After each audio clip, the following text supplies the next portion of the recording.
Let me say something that might hurt. The reason she pulled away, the reason they stopped inviting you, the reason respect slowly faded, is not because you weren't enough. It's because you tried too hard, and people can feel that. Before you deny it, answer this honestly. Have you ever sent a second message because the first one wasn't replied to fast enough? Explained yourself longer than necessary so you wouldn't be misunderstood? Changed your tone slightly so you wouldn't upset someone? That's not effort. That's anxiety disguised as effort. And anxiety is not attractive. Here's what most young men don't understand. Trying hard does not increase value. It exposes imbalance. If you invest 80% and they invest 20%, who has the power?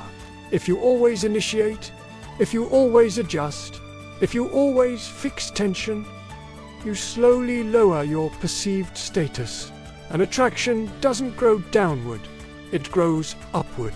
Let me ask you something deeper. When you like someone, do you start performing? Do you become extra funny, extra available, extra nice?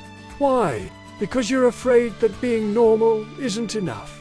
That fear leaks through behavior, and people sense it instantly.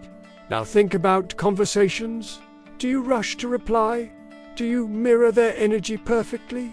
Do you feel uncomfortable when there's silence? That discomfort makes you fill gaps unnecessarily. But silence is powerful. The one who handles silence controls emotional tempo. Trying too hard also shows up in compliments. If every conversation includes praise, if every moment includes reassurance, it stops feeling special. It feels strategic. And strategy without stability feels manipulative. Let's go deeper. Why do you try so hard? Because you fear losing the opportunity. But that fear is exactly what pushes it away.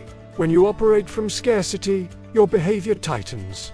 Your tone changes, your posture shifts. Your reactions speed up, and calm disappears.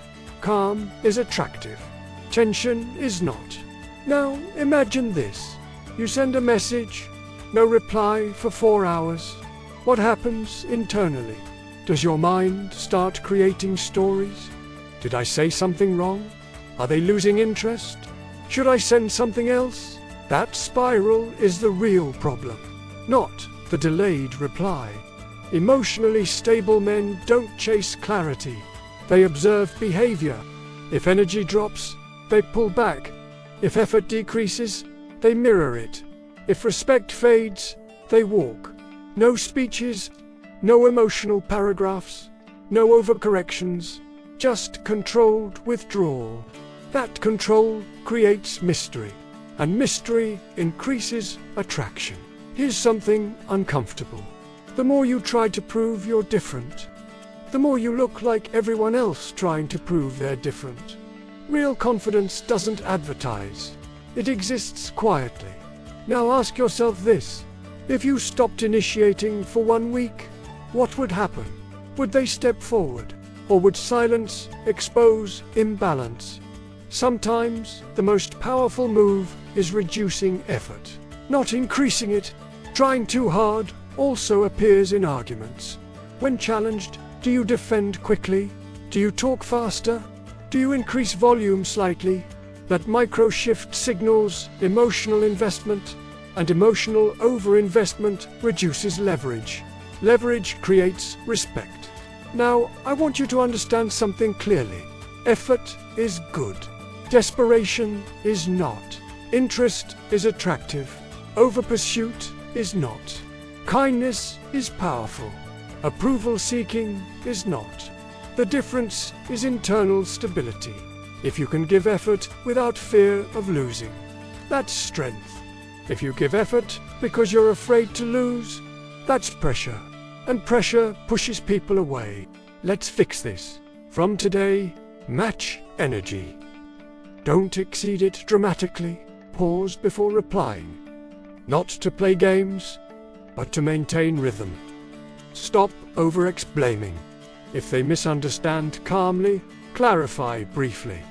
If effort isn't reciprocated, pull back. Don't announce it, just adjust.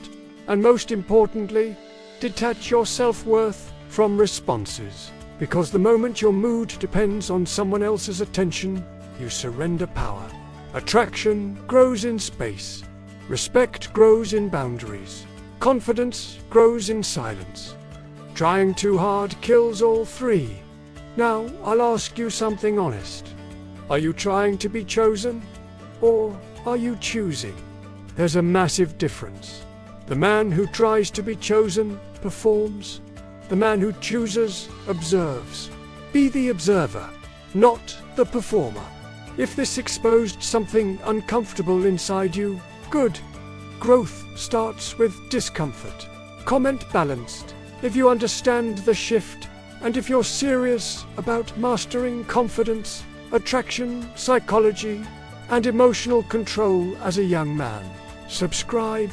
Next video, we're breaking down the silent habits that instantly increase dominance without arrogance. Stay calm, stop performing, and never try so hard that you lose your power.